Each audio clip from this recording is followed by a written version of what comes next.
Scene 31. The next day, Anthony is in the kitchen with Lynn.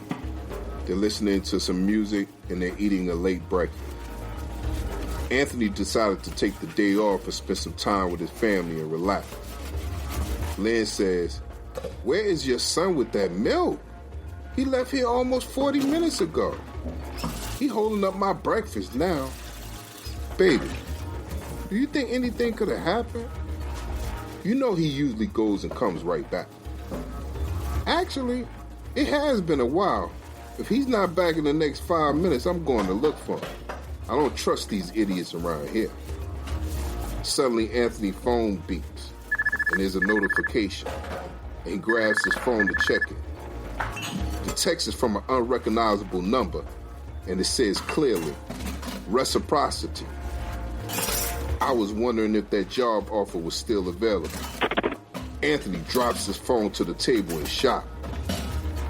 Lynn jumps and says, "What happened to you?" And she passes him his phone after it tumbles to the floor. Anthony grabs it and says, Nothing. Just someone texting me a score from a game." He quickly texts back, Sure." He knows it's tuna now. The next text says, "The work is done, so when do I interview?" Anthony leans back into his chair and takes a huge breath, then types again, "Brother, if your work history is what I think you are saying it is, fuck an interview. Come Monday, you got a job." The next text says, "Bet, I appreciate it. And for the record, I guess my cousin John isn't such a bad guy after all, huh? Question mark." Anthony texts back, "I guess he is all right sometimes. Thanks again." The last text says, "MP, no problem." Anthony puts his phone down and just stares at him. Lynn notices that Anthony seems to be a million miles away in his thoughts and says, "That must have been some really good news." Anthony quickly smiles and says, "Yeah, I bet on a long shot and they ended up winning. I think we should take a drive out to Atlantic City and stay for a few days." Lynn makes a big smile and is totally surprised. "For real? Sounds like a plan to me." Suddenly, Collins comes rushing into the kitchen, and Lynn immediately grabs the container of milk from him. "Boy, what took you so long? Man, your dad was worried." Collins is breathing hard. And he goes, "Mom, Dad, yo, the whole corner's crowded with people outside. It's like 100 people in the corner right now. Yo, they said that Uncle and his boy Big Will got shot and killed last night at some club in Queens, I think called Mystique's or something."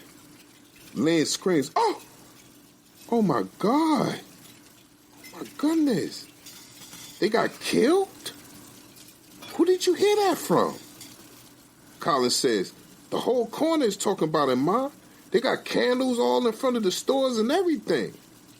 Lynn just shakes her head, and then she notices that Anthony has not said a word. He continues drinking his coffee and stares at his phone. Collins says, "Dad, you don't have nothing to say?" Anthony turns and looks directly at Collins and says, "Son, sometimes your past just catches up. Live by the gun, die by the gun." Then he gets up from his chair and he grabs Collins. "Listen, son, those dudes are idiots. Stop thinking about that. It is what it is. Your mom and I decided to take a little quick trip to Atlantic City. So what's up? Go get packed. Let's go." Collins gets excited. "Hey, that works for me. That sounds nice. That sounds real nice."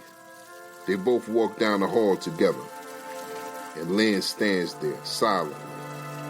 She feels deep down inside this is another secret she is being left out of. But this time, for the first time, she is happy about it. This time, she does not want to know anything.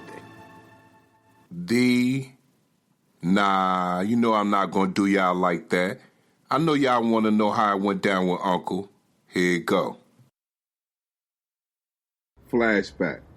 Last night, Queens, New York, Club Mystique.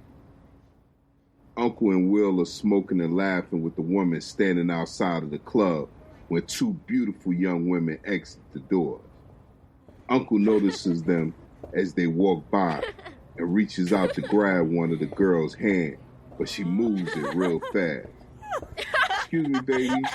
I'm security, so, I'm going to have to search you. You know what I mean? Uncle says with a huge smile.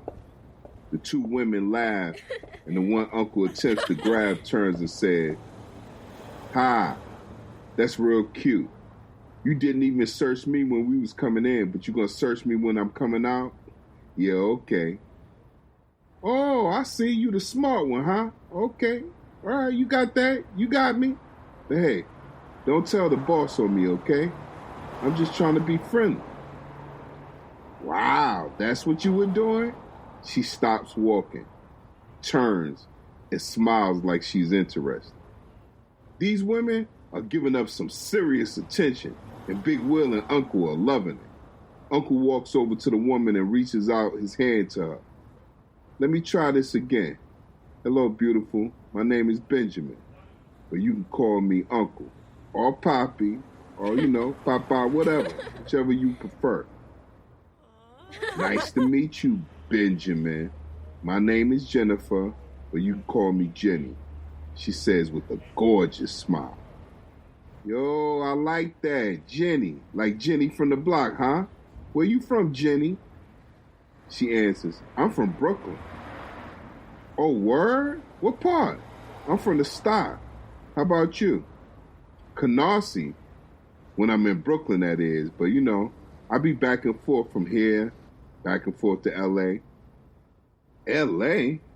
Oh, so you a world traveler, huh, Jenny? Can you take me with you? I've never been to Cali." Jenny laughs. "Hold on now, Poppy.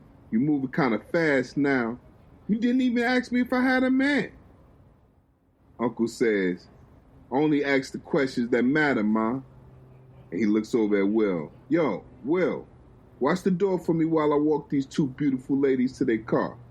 Will says, "Man, ain't nobody out here. It's dead out here. I'm gonna come with y'all too." And he wraps his big ass arm around the shoulder of the other woman as the four of them walk off. Another guy exits the building and yells out to the fellas, "Yo, where y'all going?" Will yells back, "Yo, we be right back." They walk a short way down to the corner, and it's mad dark and grimy out there. Big Will says, "Where y'all at?" And the girls say they parked up in the alley because there was no place else to park. They turn down into the alley, and Uncle says, "Man, y'all some real Brooklyn chicks, because these Queens girls would never have parked down here." Jenny pulls out her car keys and clicks the alarm. They walk over to the beautiful red sports car and get in. "Yo, come on now. I know you're going to give me that number. I know you're not going to play me out like that," Uncle says to the woman as she gets settled in her seat. "I got you, baby. Damn, give me a second.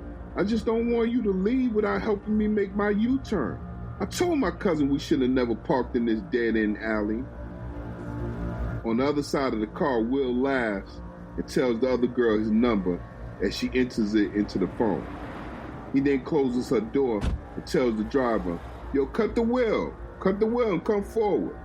This alley is a dead end and is very narrow, with other cars parked all up on the sidewalks.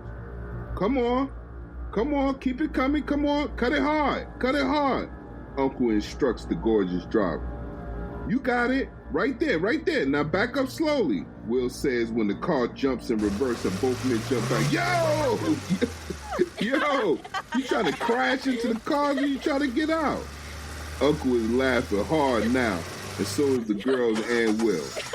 The car backs up again, and then it pulls forward, around and straight. But just as Uncle walks up to the driver's side, she speeds off. They confused as the car speeds toward the corner and turns at the corner at a high speed. Uncle was like, what the entire fuck? I know that bitch ain't play me out like that. Will says, bro, that was crazy. That's Brooklyn bras for you, dumbass hoes. They both begin to walk when all of a sudden, a dark black sedan pulls up blocking the alley and it just stops there. It looks real suspicious. I'm talking about suspicious like a motherfucker. Then the windows lower and two guns appear. Uncle and Will both stop in their tracks and then Uncle screams, "Fire!" And multiple shots ring out into the night. It's a fucking massacre. Guys are instantly laid down. Bullets continue to ripple their bodies as they lay helpless on the street. Then the shooting stops. The car's windows go up and the car speeds away. Do or die.